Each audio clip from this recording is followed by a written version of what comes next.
Assalamualaikum warahmatullahi wabarakatuh. Perkenalkan, nama saya Ani Mariani. Saya mengajar produk kreatif dan kewirausahaan. Kali ini saya akan membahas tentang materi kelas 12, yaitu bidang-bidang manajemen. Bidang-bidang manajemen diantaranya adalah 1. Manajemen produksi, 2. Manajemen pemasaran, 3. Manajemen keuangan, 4. Manajemen personalia, 5. Manajemen administrasi. Manajemen produksi adalah kegiatan produksi yang buruk dapat mengakibatkan pemborosan dalam bentuk menumpuknya persediaan. Kegiatan produksi yang buruk juga dapat berakibat pada rendahnya mutu produk atau jasa yang dihasilkan ketika merancang sistem produksi. Manajemen harus mempertimbangkan yang pertama adalah perancangan produk atau jasa, 2. Volume produksi, 3. Proses produksi, 4. Lokasi dan tata letak, 5. Rancangan pekerjaan. Pengendalian sistem produksi berkaitan dengan 2 masalah utama manajemen operasi, yaitu masalah mutu dan persediaan. 1. Pengendalian mutu, 2. Pengendalian persediaan. Manajemen pemasaran. Menurut Philip Kotler, pemasaran adalah suatu proses sosial dan manajerial di mana seseorang atau kelompok memperoleh apa yang mereka butuhkan dan inginkan melalui penciptaan dan pertukaran produk dan nilai. Untuk memperkirakan produk laku di pasaran, maka perlu mempertimbangkan A. Riset pasar. Pasar merupakan indikator pemberian informasi yang mempengaruhi bidang-bidang lainnya. Jika salah dalam menafsirkan keadaan pasar bisa berakibat fatal dalam penentuan kebijakan perusahaan. Dalam riset pasar harus benar-benar diadakan penelitian dan sedapat mungkin dihindari pengambilan kesimpulan yang salah.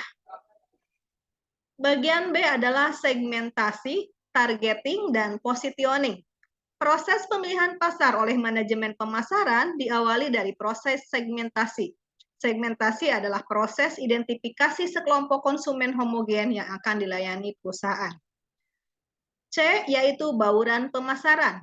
Terdapat 4 unsur penting yang perlu diperhatikan perusahaan dalam memasarkan produknya kepada konsumen.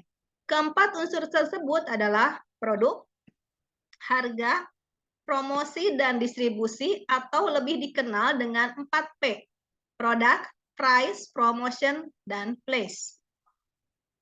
Bagian D yaitu kepuasan pelanggan. Pelanggan merupakan raja yang harus dipenuhi kebutuhannya.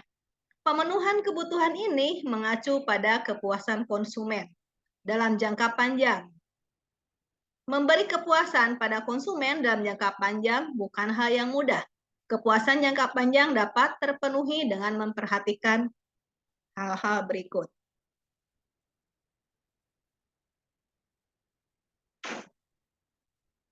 Kemudian manajemen keuangan.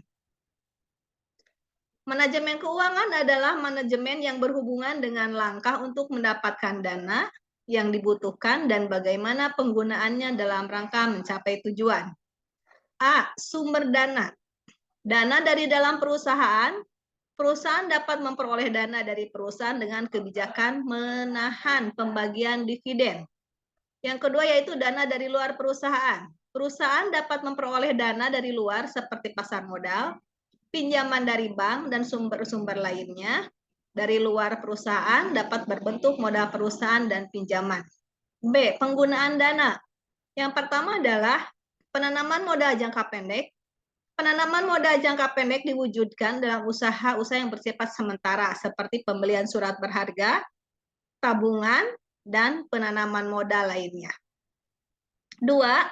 Penanaman modal jangka panjang. Penanaman modal jangka panjang diwujudkan dalam usaha-usaha yang bersifat permanen seperti pembangunan gedung bertingkat atau pemberian pinjaman dalam jangka waktu pengambilannya lebih dari 1 tahun.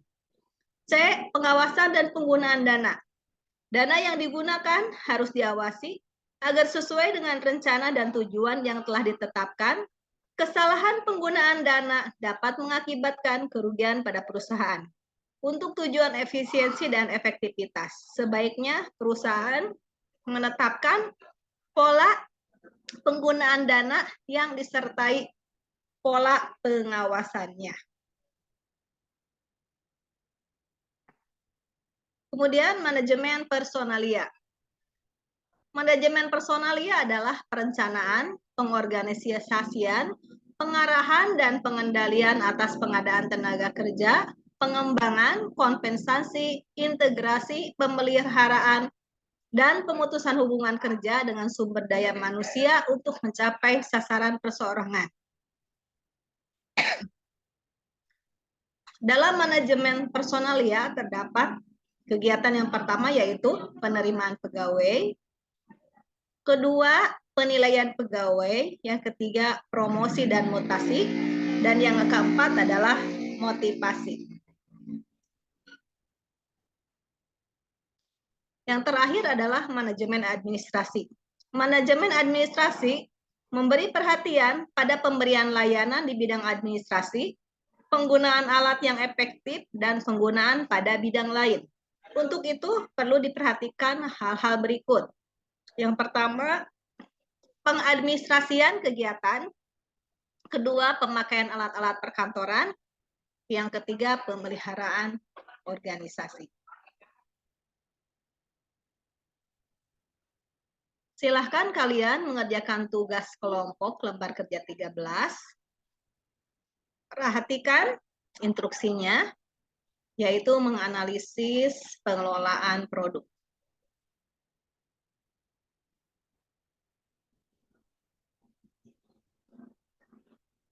Sekian, terima kasih.